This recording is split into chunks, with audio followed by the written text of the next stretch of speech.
Okay, now we are in, this is the fifth video lecture of the chapter on sociological perspective. And now we get into the good stuff. This is the stuff about theory. Um, I think theory is pretty cool. And there'll be a lot of reference to theory throughout. So it is important that you have a basic grasp of these three sociological theories. I hope if my explanation is not satisfactory or doesn't make any sense to you, that you'll reach out and you'll let me know, because it is important that you have an understanding of what these three major sociological theories are. So first of all, I think it's important to sort of remind everybody what we mean, what the role of theory is. I use the analogy of one of those children's puzzles where you had the cardboard shell, right? And the pieces all fit in the shell somewhere. I think of theory a little bit like that.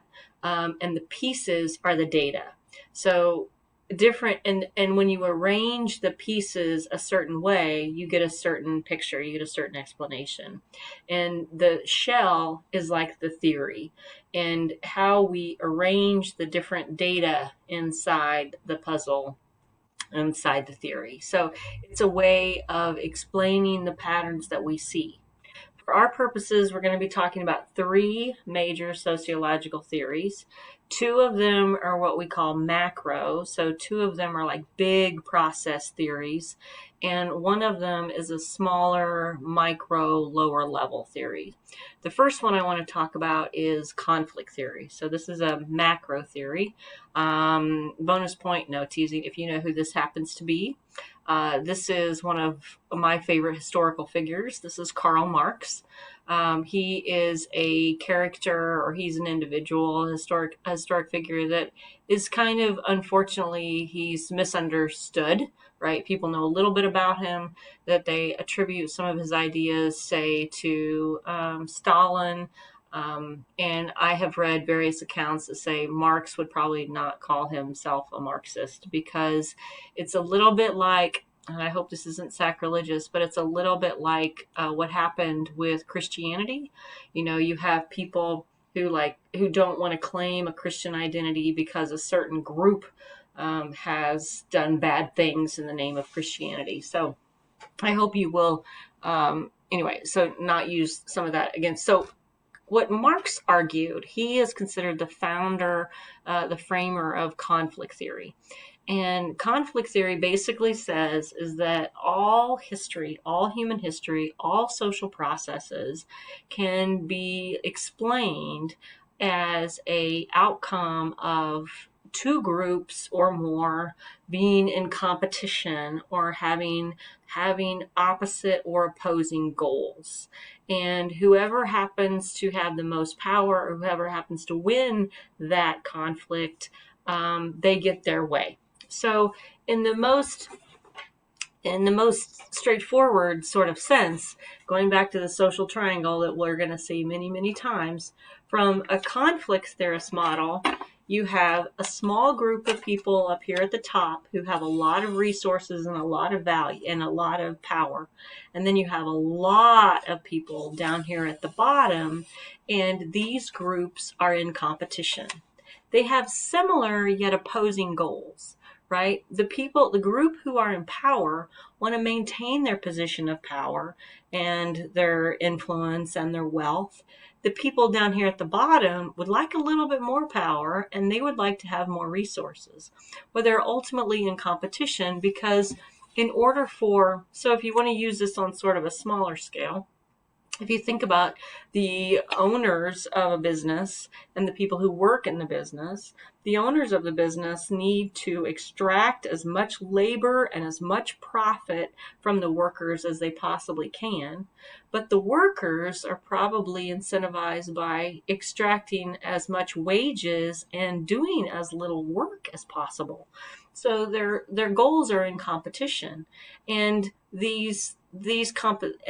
depending upon who is able to influence who, social or history or societal forces may shift, right? The labor unions were all about the workers organizing themselves and demanding higher wages from the owners. And because of their collective behavior, they all had a shared recognition that we're all in this together. They did create social change, right? Well, these people up here at the top often influence politicians and policymakers. They have the power to change the laws to make it more difficult for labor unions. So when they disenfranchised labor unions, then they created social change. So there's lots of different groups, right? But the thesis of conflict theory is in any situation, there are groups who have different degrees of power. Think about your classroom. You have the teacher who has a goal, who has more power individually, like he, she, they are at the top. And then you have all of the students who have less power. But the instructor has to maintain control over all the groups. Sometimes, right, and some would argue in my classes, the students work together or act in a similar way, and they can take power and control away from the more powerful, right? You have this in marital relationships, you have this between parent and children, between boss and employee, between just all different social forces. So this one says is that it's all about a couple key words here. There'll be a quiz later on. Competition, resources, status. Whenever the goal is to have more of any of these things, we can say that that's probably a conflict theory perspective. Okay, now I want to shift gears to individual level theory. This is called symbolic interactionism. And this fella here is a guy by the name of Max Weber. He is considered the sort of the founder of this theory, and he wrote a book called he's famous for the Protestant work ethic. And he writes a lot about religion, and he argues that religion is about the exchange and the interpretation. Religion is all symbolic. If you think about it, when you think about what churches are filled with, they're filled with all kinds of imagery and symbols that all mean certain things. And if you have ever changed, churches that you attend, right, you'll go into a Catholic church and there's certain imageries and certain symbols, and you interact, right, with those symbols in a certain way. Then if you go to a Protestant church, you don't have those symbols, and you don't interact, and you interact differently. You may not say the same chants. You may not even move your body in the same way, because symbols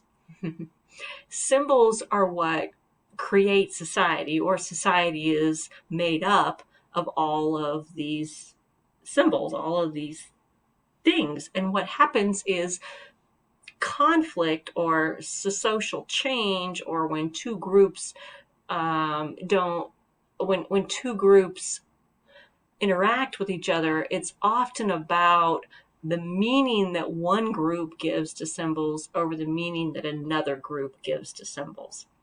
So let me give you kind of an individual level explanation. Is one of the arguments my husband and I used to have many years ago was he would ask me, or had asked me, to rinse out my milk glass and wipe off the peanut butter off my peanut butter knife right after I had made toast. And apparently I failed to do this many, many times.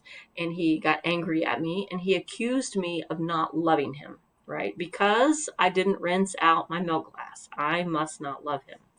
Well, the symbol here, right, the thing is the milk glass and the peanut butter.